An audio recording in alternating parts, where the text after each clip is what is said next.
In this video, we're going to be covering two tremendous stocks to buy right now. One from the US and one from right here in Canada. Enjoy.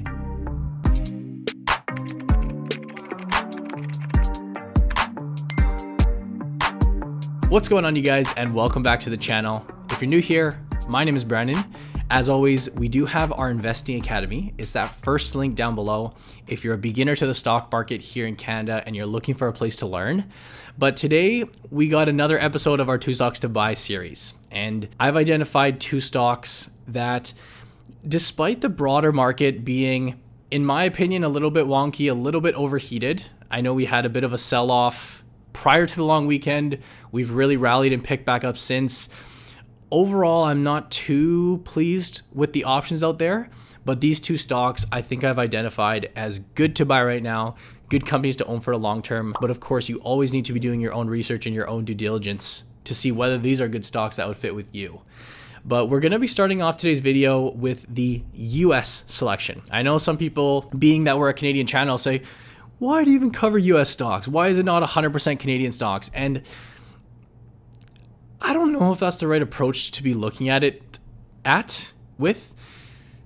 As a Canadian, we should absolutely be investing in the US market. It's the greatest market out there. It's multiples bigger than the Canadian market. It's really the hub in terms of really everything. So it'd be silly for a Canadian investor to block out that market. If you want to skip ahead to the Canadian choice, feel free. But we are going to be starting off with the classic today. It's the company CocaCola. Ticker is KO. And today we're looking at a 3.21% dividend. And this is a stock that definitely brings me back personally, seeing how, if you are familiar with my story, this was actually the first stock that I ever purchased. It was Coca-Cola and McDonald's. That goes back 12 years ago, 12, 13 years ago, over 10 years ago, with the help of my dad. And I still own those very shares today in my accounts. I plan to own them going forward for really as far as I can see forward. I don't see why I would ever really want to sell these two stocks, but Coca-Cola in particular. It's funny to me when I hear certain investors, in particular, it often happens to be the younger investors, who just overlook, they just glaze over stocks like Coca-Cola because it's so old, because it's so traditional. It's not all exciting like the new tech stocks that we're surrounded with. But when you take a moment to just grasp and just look into how large this company is, how developed they are, how sound they are as a company, it's hard to argue. Like, I don't see why anyone wouldn't want to own part of this business. Coca-Cola, on average, is estimated that they serve about 1.9 billion servings of drinks every given day in across 200 different countries. This is apparent in our developed nations. This is apparent in our emerging markets, the emerging countries. It's hard for me to even think about a place on this earth that you could go and not get your hands on a can of Coke or a bottle of Coke. And because they've been able to build up this network, this supply chain all over the place, their brand is so loved, it's so established that if you're a restaurant, if you're a grocery store or a convenience store, you'd be crazy. You'd be silly not to own Coke or to sell Coke in your store. You almost have to. It's a given because of what they've built over these years. And of course, when we talk about Coke, we're not just talking about the traditional soda. As of recently, over the past number of years, they have just expanded from the traditional colas recently into energy drinks is one of their new areas. Water is huge for them.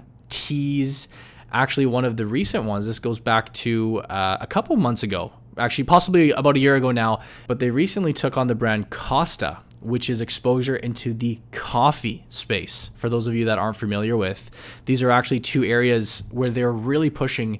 You'll actually see across the board, they're pretty much the leader there in market share other than energy drinks. They of course have a stake in Monster Energy as well.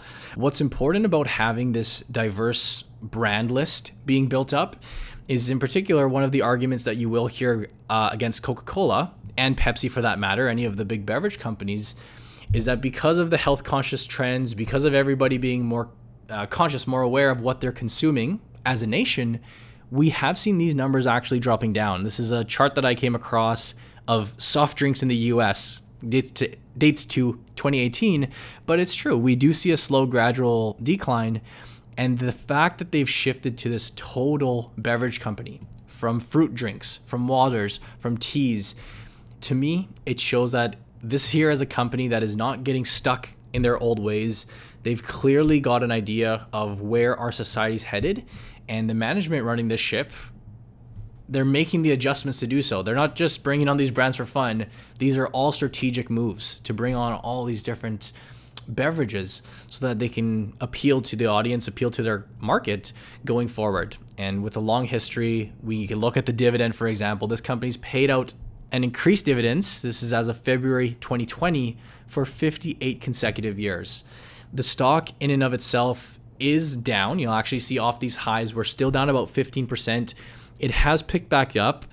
I know some of you that do a little more research yourself may look into this and say that the PE ratio is quite high. I do get that actually a lot with a company like Coke.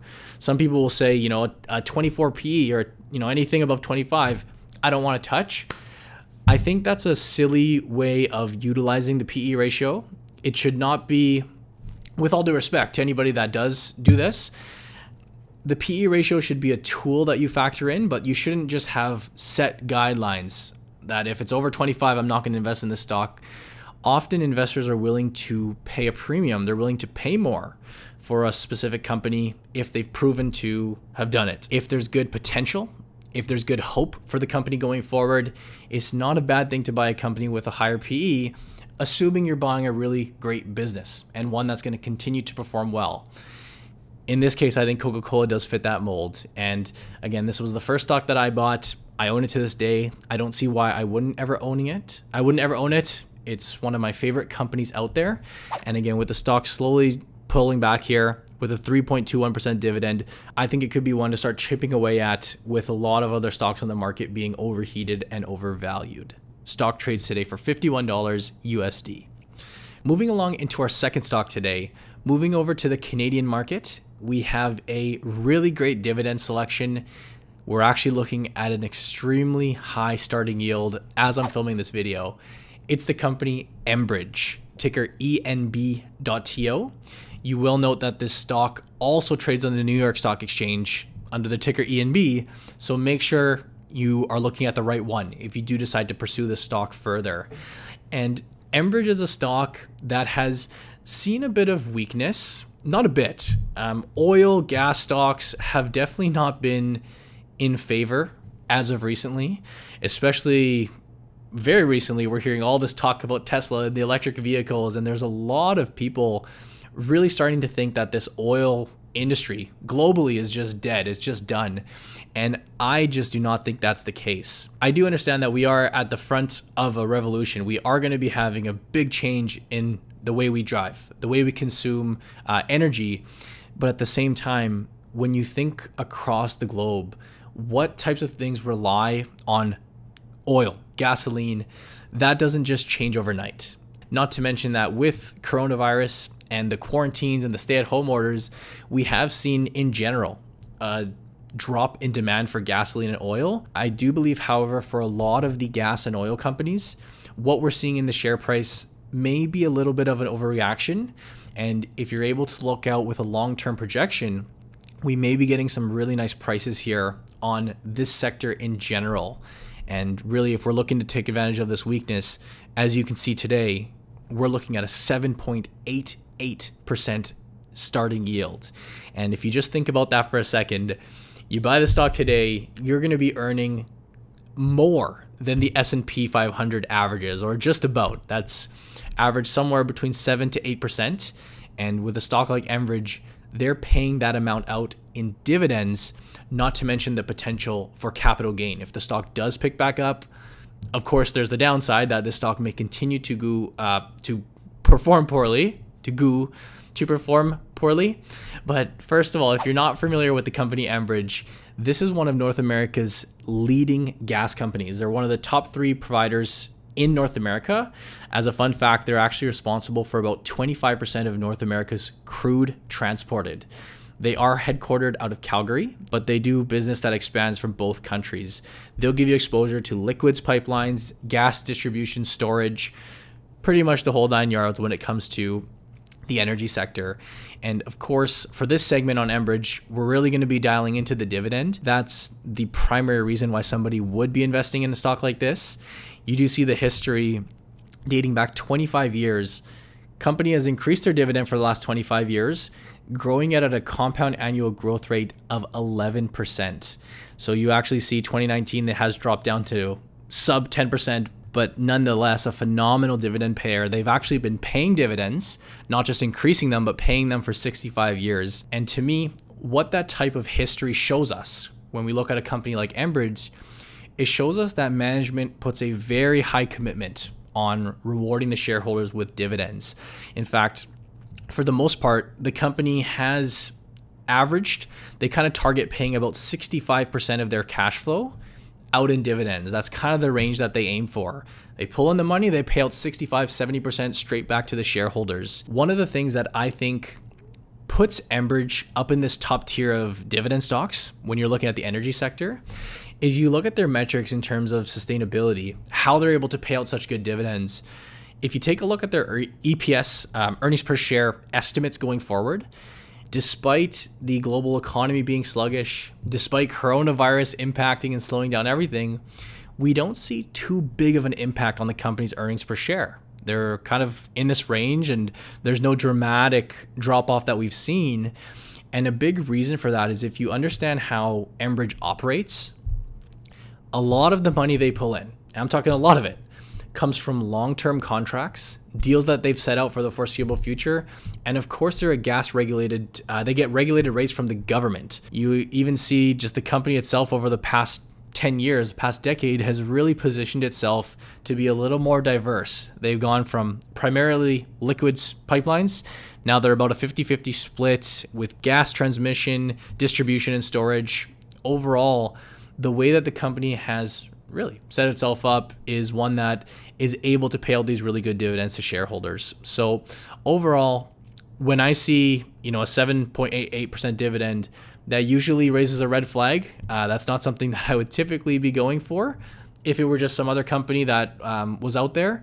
But with a company like Enbridge, with the 65 years of consecutively paying dividends, 25 years of dividend increases and growth at a very respectable rate, with the share price kind of dropping down here, again, with the broader weakness, if you're looking for passive income, I think that this is a stock that you should very much look at, with also the potential for some short-term capital gains.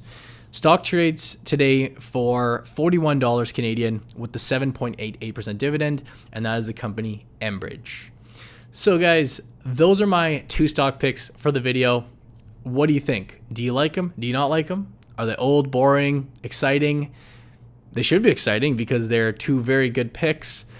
But hey, I'll let you guys be the judge of that. You can leave a comment down below with your thoughts on the picks. Do you have any better ones that you'd like to share? If you did enjoy today's video, you can feel free to give this one a big thumbs up, because that really does help out the channel. It helps with the algorithm, it helps support the channel, helps get the viewership up. So if you appreciate it, a big thumbs up would be appreciated by me. If you're not already subscribed to this channel, we post videos like this every week, a couple videos a week. So subscribe and hit the bell. And of course, if you're a beginner to the stock market and you are here in Canada, we do have our Investing Academy.